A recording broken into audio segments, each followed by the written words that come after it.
Hydrogen train अपने आप में एक बहुत ही कॉम्प्लेक्स टेक्नोलॉजी है और दुनिया की सबसे powerful hydrogen train 1200 horse power की वो बनाने का प्रकल्प हाथ में लिया है।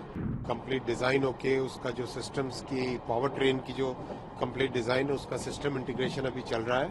बहुत जल्दी पटरी पे आएगी, वो बहुत जल्दी चलने में आएगी। वंदे स्लीपर है उसका डिजाइन भी बहुत अच्छा, आपने स्वयं देखा था बेमल में। बेमल की टेस्टिंग कंप्लीट हुई, बेमल और आईसीएफ मिलकर इसको बना रहे हैं। आईसीएफ ने उसमें कुछ मॉडिफिकेशन सजेस्ट किए। किस तरह की परिणाम और कितनी कनेक्टिविटी बढ़ेगी इससे? माननीय प्रधानमंत्री श्री नरेंद्र मोदी जी का पूर्वोदय का विजन है। इस पूर्वोदय के विजन में माननीय प्रधानमंत्री जी का मानना है कि पूर्वी भारत के विकास से देश का विकास होगा और इसीलिए उन्होंने बहुत कई तरह के इंफ्रास्ट्रक्चर के, एजुकेशन के, हेल्थ केयर के कई तरह के प्रोजेक्ट्स ऐसे किए माननीय प्रधानमंत्री जी ने जो कि पूर्वी भारत की तरफ उनका ध्यान है। पूर्वी भारत के इस विकास के प्रयास में उड़ीसा का बहुत एक महत्वपूर्ण स्थान है और उड़ीसा में माननीय प्रधानमंत्री जी ने करीब 73,000 करोड़ रुपए के रेलवे के प्रोजेक्ट सैंक्शन किए हैं। इस तीसरी टर्म में ही जून के बाद में करीब 20,000 करोड़ रुपए के रेलवे के नए प्रोजेक्ट सैंक्शन किए माननीय प्रधानमंत्री जी ने। इन प्रोजेक्ट्स की अगर हम बात करें तो बहुत ही महत्वपूर्ण प्रोजेक्ट्स हैं।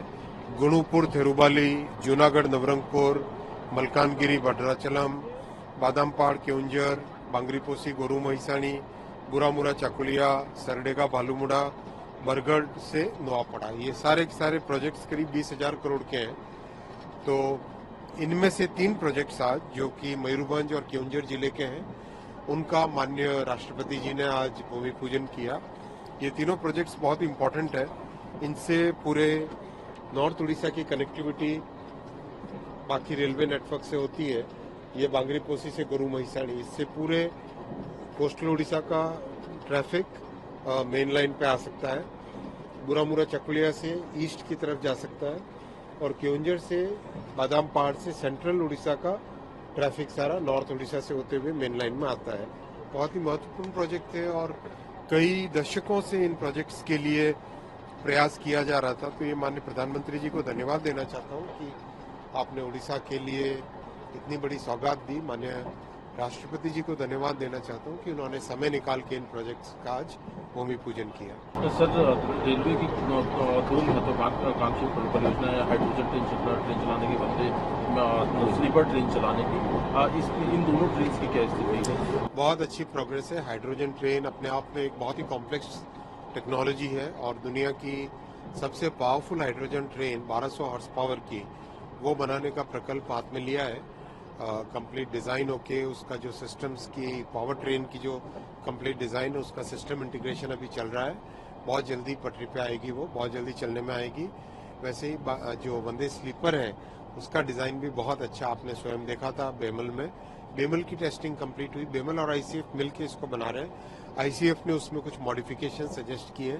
आईसीएफ का बहुत लंबा अनुभव है स्लीपर ट्रेन बनाने का, तो वो मॉडिफिकेशंस कंप्लीट होते ही वो भी सर्विस में आ जाएगी। ठीक सर, आखिरी सवाल है, क्योंकि आपने उड़ीसा में प्रशासनिक अधिकारी के तौर पर भी कार्य किया है, तो वो दौर और आज का दौर जिसमें कि मोदी जी विकास की परियोजनाओं को गति दे रहे हैं, तो जो यहाँ का ट्राइबल है वो मेन लाइन से कनेक्ट होने में कितना कनेक्ट हो पाया है? उड़ीसा के आदिवासी समाज को विकास, उनके विकास के लिए, उनके लिए हेल्थ केयर, उनके लिए एजुकेशन, उनके लिए नए रोजगार के अवसर, इन सब पे बहुत बड़ा फोकस है प्रधानमंत्री श्री नरेंद्र मोदी जी का। आप जानते हैं कि भगवान श्री बिरसा मुंडा को किस तरह से उनके याद में किस तरह से जनजाति गौरव दिवस मनाया जा रहा है। देश में जगह जगह जो आदिवासी कल्चर के, जैसे मानगढ़ धाम है, आदिवासी कल्चर के बड़े जो पैमाने उन सबको संजोकर और साथ ही साथ आदिवासी समाज में जैसे सिकल सेल की बीमारी होती है उसका एक उन्मूलन करें।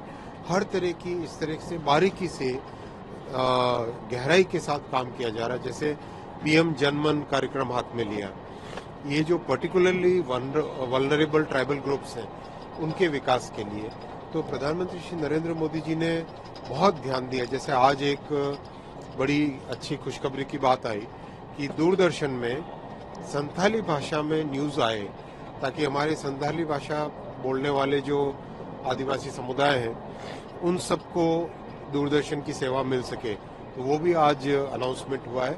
अगले हफ्ते से संथाली भाषा में इसका हफ्ते में एक दिन न्यूज़ बुलेटिन आएगा संथाली भाषा।